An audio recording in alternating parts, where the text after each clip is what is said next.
Salam jumpa kembali di podcast kita di Geek But Not Freak bersama saya Sony, membahas tentang IT dan kawan-kawan, tapi dibahas dengan santai saja.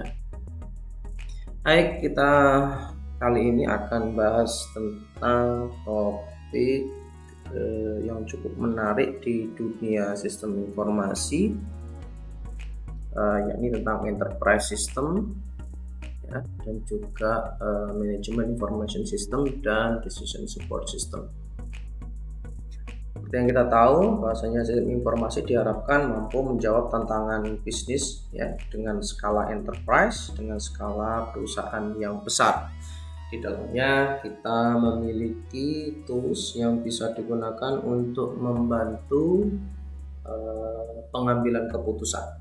Ya, jadi kalau enterprise system harapannya nanti membantu di operasional, sedangkan manajemen information system diharapkan bisa membantu pengambilan keputusan yang berkaitan dengan manajerial untuk manajer, sedangkan decision support system digunakan untuk yang lebih strategik lagi. Kita langsung aja ke pertanyaan pertama. Pertanyaannya adalah bagaimana skala dari suatu organisasi mempengaruhi pelaksanaan enterprise system serta sistem informasi dari organisasi tersebut.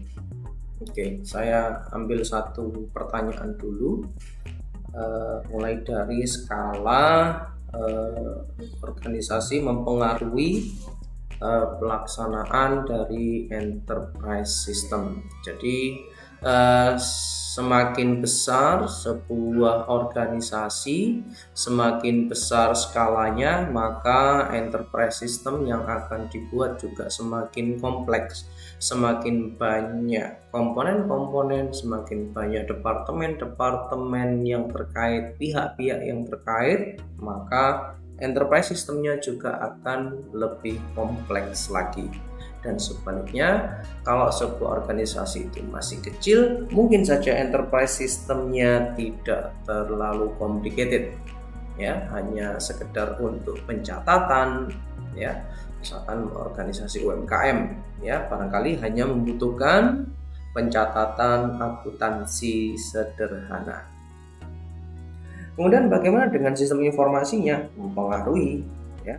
Besar kecilnya skala dari sebuah organisasi menentukan tadi ya, enterprise systemnya seperti apa, sebesar apa, serumit apa. Begitu juga dengan sistem informasinya. Artinya otomasi yang akan dilakukan itu juga tergantung dari enterprise system yang akan dibuat. Ya. Oke, baik. Kemudian pertanyaan yang terakhir di situ adalah bagaimana cara menerapkan pada organisasi skala kecil. Ya, sudah sempat saya singgung tadi. Untuk skala yang sangat kecil atau yang kecil banget, ya, mungkin saja ERP itu wujudnya tidak semenyeramkan ERP atau enterprise system yang ada di perusahaan besar. Barangkali hanya pencatatan sederhana.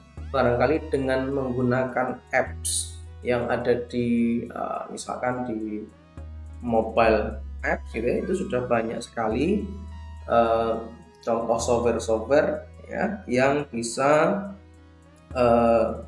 menyelesaikan problematika yang ada di perusahaan kecil ya, sebagai contoh UMKM misalkan ya, atau koperasi, sehingga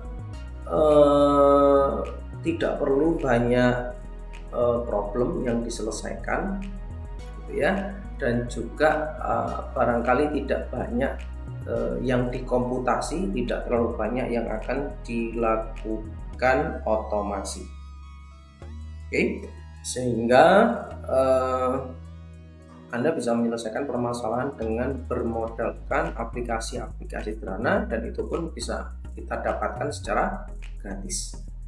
Ya, jadi kalau melihat dari pertanyaan ini sebenarnya kita harus cermat dalam menentukan prioritas mana dulu yang harus dikerjakan, atau bahkan apakah ini perlu dilakukan otomasi atau tidak.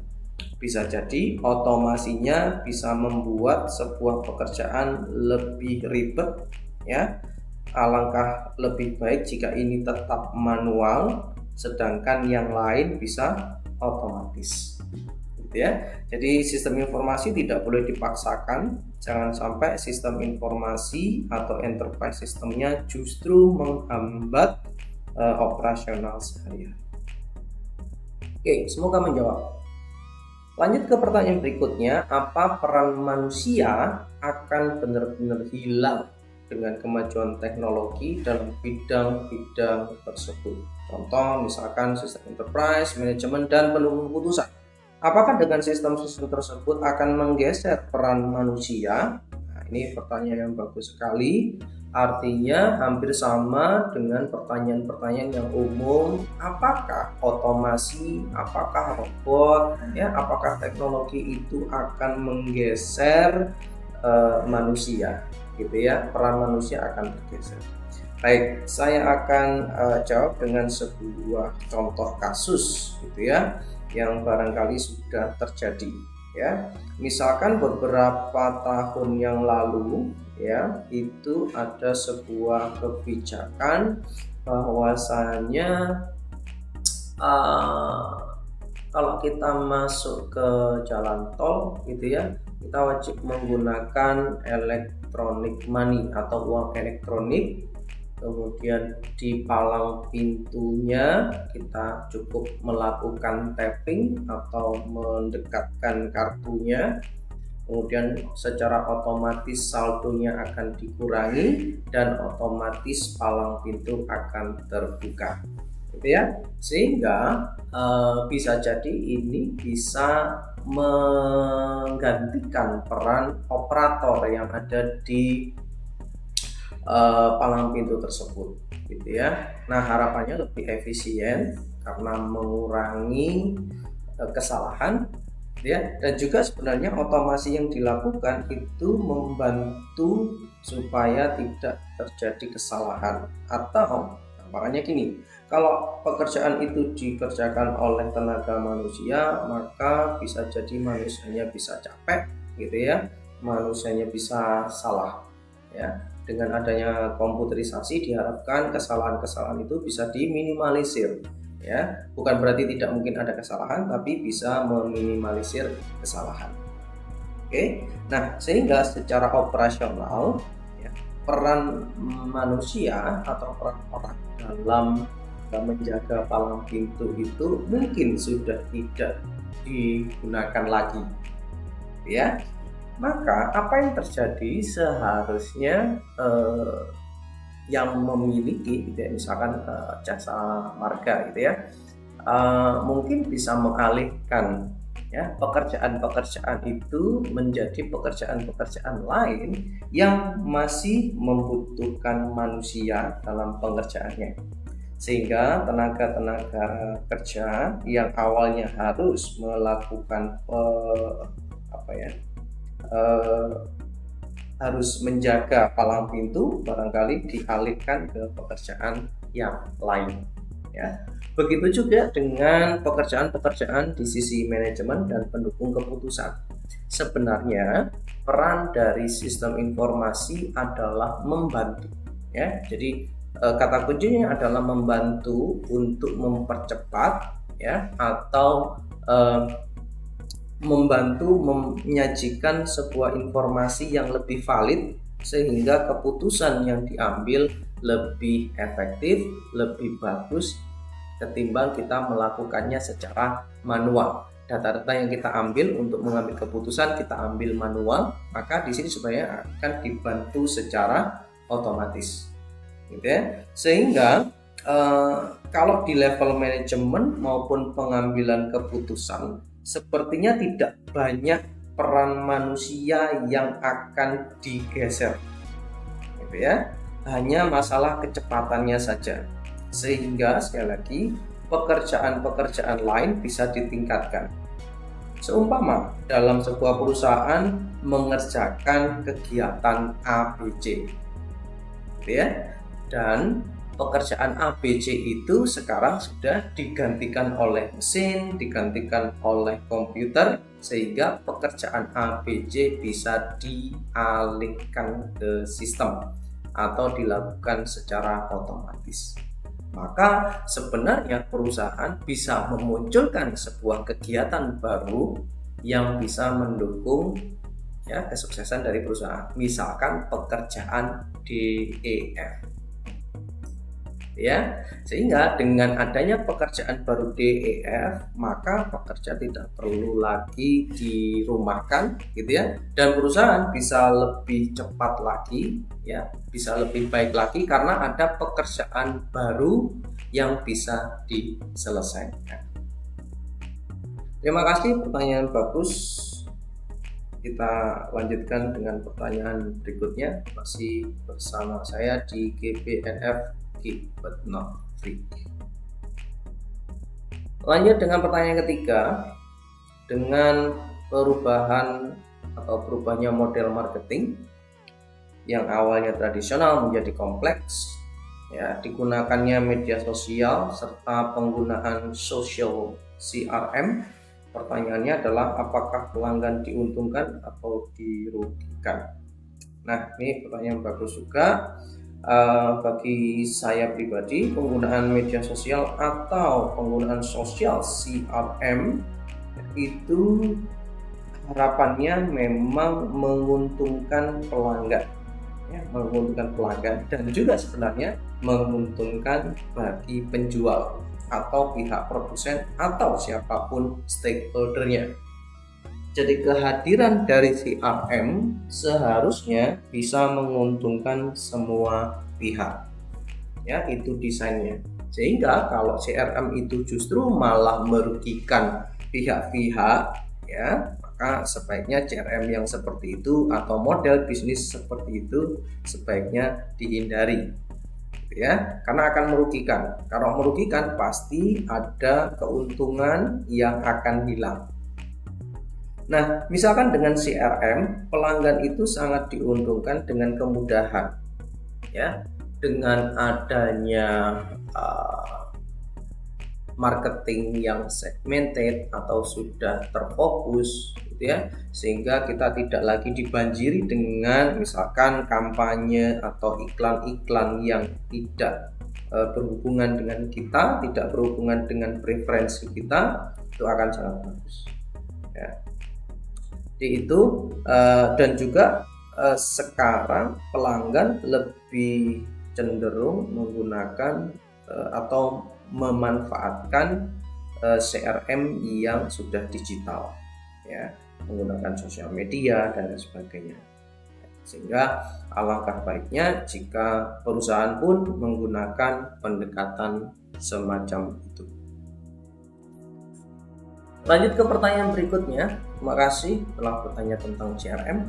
Lanjut dengan pertanyaan berikutnya, bagaimana penerapan enterprise system pada perkuliahan daring di ITS, di kampus kesayangan kita, ya. Oke, baik, ini sangat menarik pertanyaannya. Sebenarnya perkuliahan daring atau tidak, kami di ITS itu sudah menerapkan semacam enterprise system di dalam perkuliahan. Artinya proses bisnis itu sudah diotomasikan, ya, semaksimal mungkin sebisanya, dan juga mengadopsi bagaimana sistem enterprise yang ada di perusahaan manufaktur dan sebagainya. Kita adopsi, ya, diadopsi di dunia pendidikan. Nah, yang ada kaitannya dengan perkuliahan daring jelas banget, gitu ya.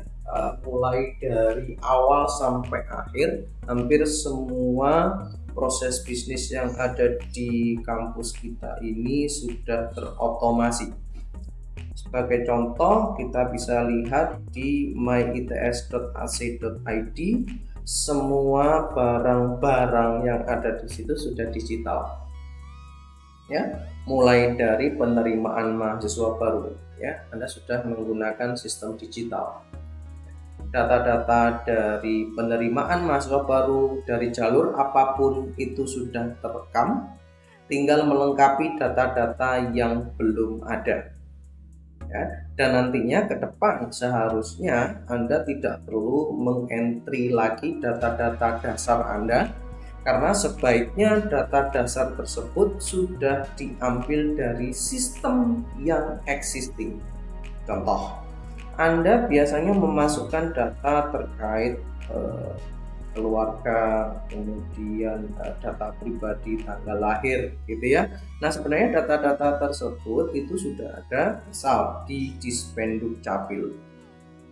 Maka sejak awal ketika mahasiswa baru itu masuk, dia tidak perlu entry lagi karena data bisa langsung ditarik dari Dukcapil, ya, Dinas Kependudukan dan Catatan Sipil, sehingga pada saat Anda masuk tidak banyak data yang harus dientrykan lagi, ya. Itu pada saat Anda masuk. Kemudian untuk berikutnya masalah UKT, gitu ya. UKT yang Anda bayarkan melalui kanal bank, ya, entah itu Anda menggunakan transfer ataupun menggunakan mobile banking, semuanya sudah terintegrasi, sehingga UKT sebagai syarat pada saat Anda melakukan FRS itu sudah terintegrasi. Di Anda hanya bisa FRS ketika sudah membayar UKT. Tahunnya membayar UKT, sistem ITS sudah terintegrasi dengan kanal pembayaran bank. Ya. Nah, setelah itu mahasiswa kuliah mengambil KRS, ya, melakukan FRS perwalian, data-data sudah masuk juga mata kuliah yang diambil langsung diimport ke dalam MyITS Classroom. Ya, jadi dulu sebelum ada integrasi, maka mahasiswa itu sekali lagi harus melakukan enroll manual ke MyITS Classroom. Ya, mata kuliah apa yang diikuti, ya. Nah, sekarang sudah otomatis, jadi semua data yang ada di MyITS Academic, Anda mengambil mata kuliah apa, nanti secara otomatis datanya akan terintegrasi di MyITS Classroom. Begitu juga dengan presensi juga sudah terintegrasi. Sudah terintegrasi dengan data-data yang ada, sehingga mahasiswa cukup melakukan presensi dan presensinya akan direkap secara otomatis. Ya, presensi direkap secara otomatis nanti akan terintegrasi dengan nilai. Ya, seperti yang sudah saya jelaskan di dalam perkuliahan atau di dalam kelas, gitu ya, bahwasanya nilai itu bisa otomatis, ya, atau kelulusannya bisa dilihat otomatis lulus atau tidaknya dari presensi. Jadi kalau presensinya belum memenuhi, pasti Anda akan atau mahasiswa itu dianggap tidak lulus. Ya, itu contohnya. Baik, kita lanjut ke pertanyaan berikutnya. Dengan apakah suatu perusahaan yang baru merintis pasti membutuhkan enterprise system dalam mengatur perusahaannya? Oke. Lalu apa yang biasanya menjadi faktor kegagalan penerapan enterprise system bagi perusahaan yang baru merintis? Oke, pertanyaan bagus. Ini terkait dengan startup mungkin, ya. Baik, sebuah perusahaan yang startup barangkali bisa dikategorikan sebagai organisasi yang masih kecil, ya, sehingga enterprise system yang akan diterapkan juga harusnya nyicil, tidak langsung besar, ya. Dimulai dari yang core-nya di bidang apa? Core bisnis dari perusahaan kecil itu tentang apa? Itu dulu yang akan diselesaikan oleh enterprise system. Mana yang dianggap prioritas, itu dulu yang akan dikejar atau dikerjakan. Ya, lama-kelamaan bisnisnya semakin besar dan baru bisa melihat mana berikutnya sistem yang akan diotomasi, enterprise system mana yang akan digarap. Ya, jadi bagaimana, apakah membutuhkan enterprise system? Tetap membutuhkan enterprise system sesuai dengan skalanya. Oke, jadi hampir mirip dengan pertanyaan yang awal-awal tadi. Lanjut pertanyaan berikutnya, menurut Bapak apa hambatan terbesar dari perusahaan yang hendak menerapkan sistem ERP? Ini saya gabungkan dengan pertanyaan sebelumnya, apa faktor kegagalan gitu ya. Yang pertama, kegagalan dari penerapan sistem ERP adalah salah dalam menentukan prioritas.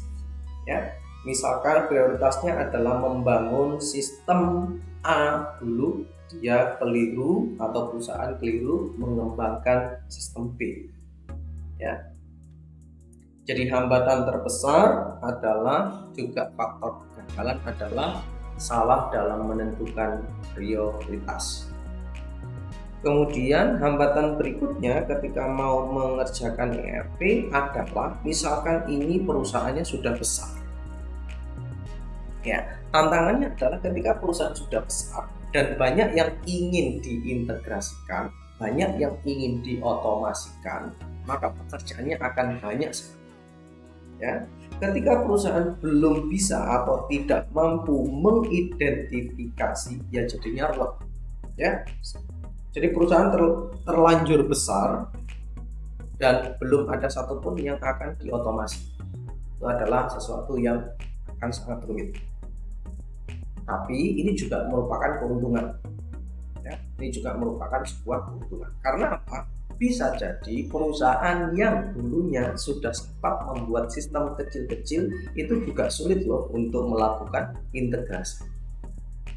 Ya, karena misalkan ada masing-masing departemen HRD, ada departemen marketing, finansial, departemen sales, ya. Itu masing-masing mungkin awalnya sudah memiliki sistem. Nah, kalau mau diintegrasikan itu juga bukan permasalahan yang mudah. Ya, banyak juga kegagalan yang terjadi ketika sistem itu sudah terlanjur dibuat dan sudah terlanjur banyak. Maka tantangan terbesarnya adalah mencari standar bagaimana cara mengintegrasikannya. Jadi hambatan kedua adalah sistemnya itu sudah terlanjur kompleks. Ya. Oke, hambatan berikutnya dari penerapan ERP biasanya adalah dari sumber daya manusia. Ya, ini faktor berikutnya, yakni orang-orang yang mungkin tidak mau move on ke sistem digital, tidak mau berubah menjadi sistem yang terotomasi dengan berbagai macam pertimbangan, dengan berbagai macam alasan. Ya, nah maka dari itu sistem informasi, ya, Anda di sistem informasi juga akan belajar tentang human, ya, bagaimana membuat sebuah sistem dan bagaimana mengimplementasikan supaya orang-orang ini juga mau menggunakan sistem yang sudah kita buat. Sistem yang dibuat itu membutuhkan biaya, membutuhkan investasi. Maka jangan sampai investasi yang sudah dibuat atau investasi yang sudah dikeluarkan itu sia-sia. Ya, jadi itu beberapa faktor yang menjadi hambatan dalam penerapan ERP. Kita lanjutkan masih di Geekbot Notebook bersama saya. Pertanyaan berikutnya adalah mengapa MIS hanya menyelesaikan masalah terstruktur dan semi terstruktur? Jawaban singkatnya adalah ya memang kita kategorisasikan, ya, kita buat pembagian bahwasanya permasalahan yang terstruktur dan semi terstruktur ini diselesaikan dengan MIS, diselesaikan dengan solusi yang kita sebut dengan MIS. Kalau sudah tidak terstruktur, kita selesaikan dengan yang namanya DSS. Ya, jadi ini hanya masalah pembagian saja, pemberian istilah. Ya, oke, nanti akan saya jelaskan lebih lanjut ya, karena barangkali ada beberapa pertanyaan yang akan mirip-mirip. Oke, lanjut ke pertanyaan berikutnya. Apa perbedaan yang signifikan antara big data dengan data warehouse? Oke, jadi kalau big data itu adalah teknologi, kalau data warehouse itu adalah sebuah konsep. Oke, jadi big data adalah sebuah teknologi yang memungkinkan kita menyimpan data-data yang tidak karuan jumlahnya. Maksudnya itu tidak terbayangkan jumlahnya akan sangat besar, dan bentuknya, wujudnya, formatnya itu sangat tidak berpola, ya. Jadi saking banyaknya data dan datanya tidak memiliki pola, maka kita sebut itu dengan istilah big data, ya. Nah, kemampuan big data adalah itu nih, menyimpan segala sesuatu yang banyak dan tidak berpola. Nah, dengan adanya penyimpanan ini, harapannya tetap bisa dikonsumsi atau tetap bisa diolah menjadi sebuah informasi, ya. Tidak punya polanya, tapi gimana caranya tetap bisa kita olah. Nah, salah satu pengolahannya nanti adalah berupa data warehouse, ya. Jadi kalau ditanya perbedaannya itu tadi, nah hubungannya adalah bisa jadi segala sesuatu yang disimpan di big data itu akan bisa diolah dengan menggunakan data warehouse, ya. Karena data warehouse juga kumpulan dari data, tapi sudah terpola, sudah siap untuk dikonsumsi, ya.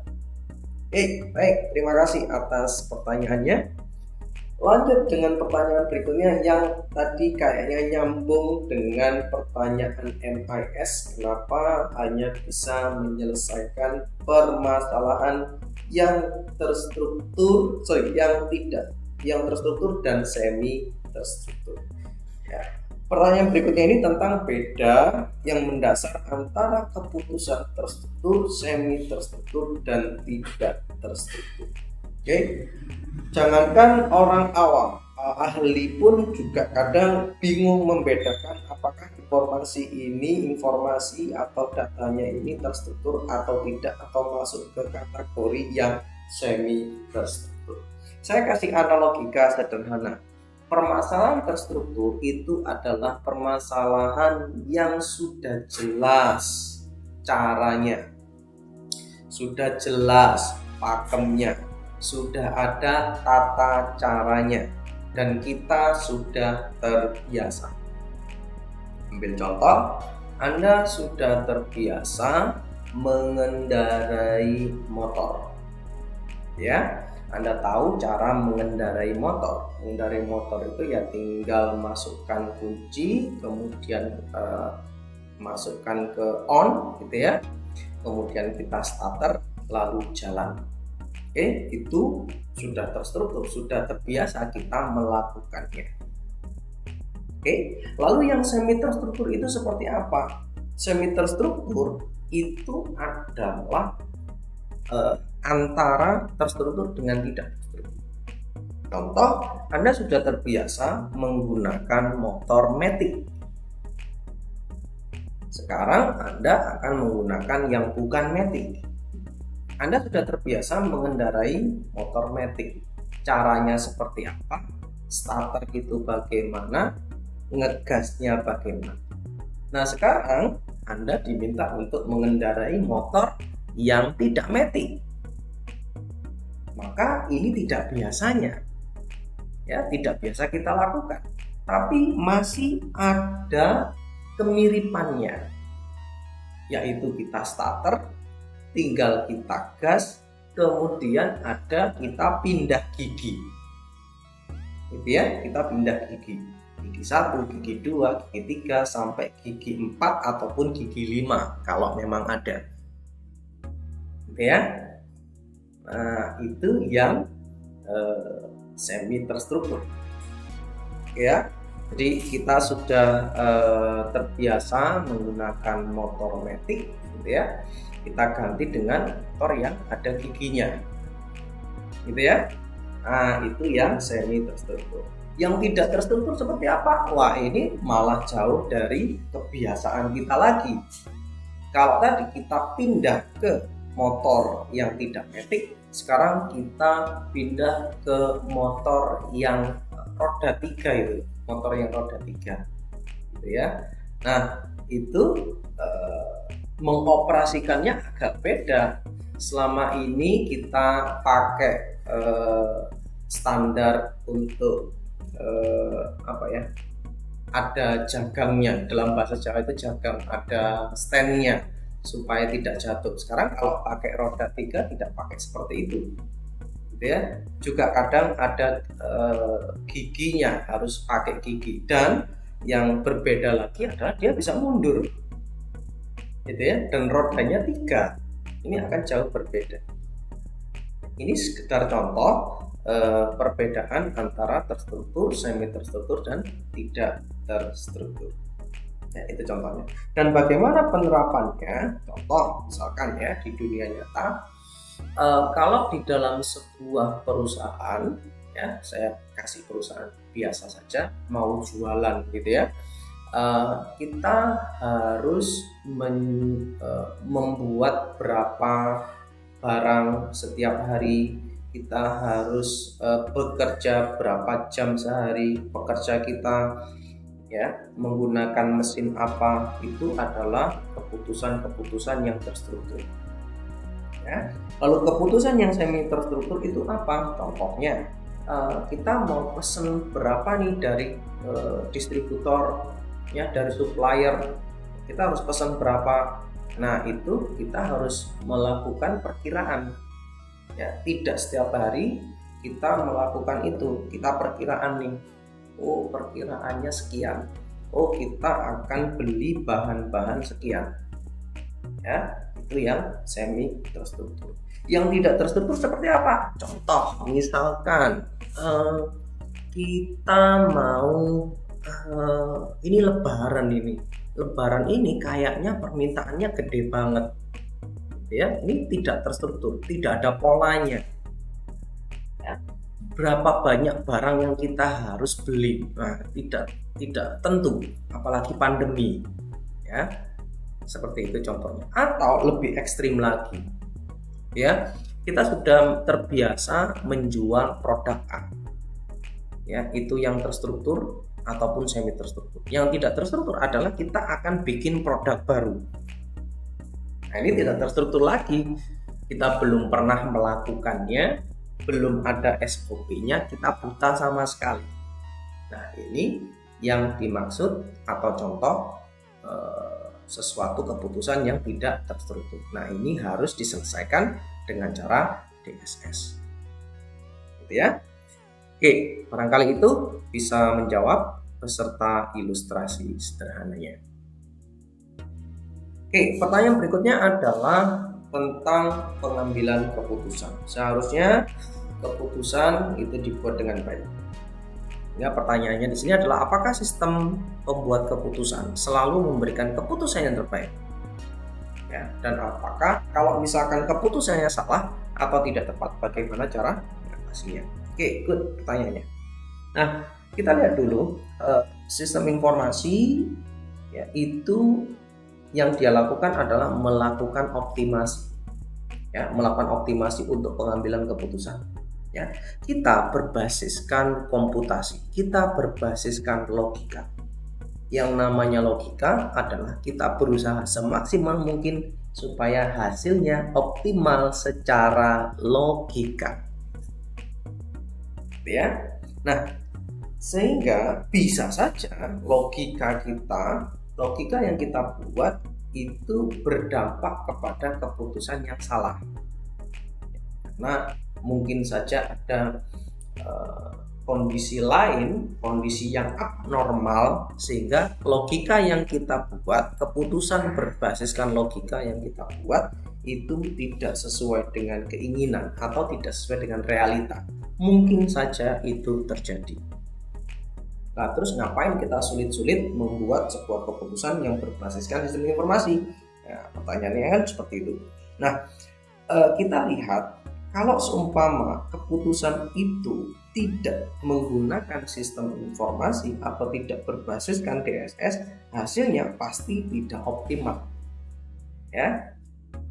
Jadi kalau kita tidak menggunakan pendekatan DSS atau AS, keputusannya pasti tidak optimal. Pasti. Keputusannya pasti tidak optimal. Tapi kalau kita menggunakan sebuah sistem, kita membuat sebuah DSS, maka keputusannya belum tentu keputusan yang terbaik. Ya. Semoga menjawab pertanyaan yang pertama. Kesimpulannya, kalau menggunakan komputerisasi pasti lebih baik daripada tidak menggunakan sistem. Ya, baik.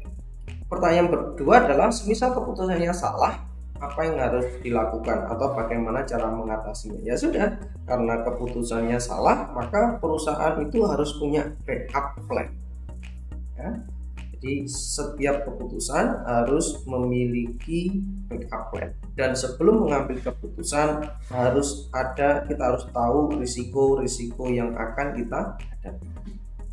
Ya, nanti dalam perkuliahan berikutnya di semester atas Anda juga akan belajar bagaimana menghitung risiko, mengatasi risiko, dan apa yang harus dilakukan ketika terjadi insiden yang terjadi. Mungkin itu yang bisa saya sampaikan. Semoga menjawab beberapa pertanyaan yang sudah dilayangkan. Terima kasih sudah menyimak podcast kita. Sampai ketemu di podcast berikutnya. Stay good, stay healthy, stay safe, virtually and physically. Sampai jumpa di podcast berikutnya. Tetap setia di Geek But Not Freak.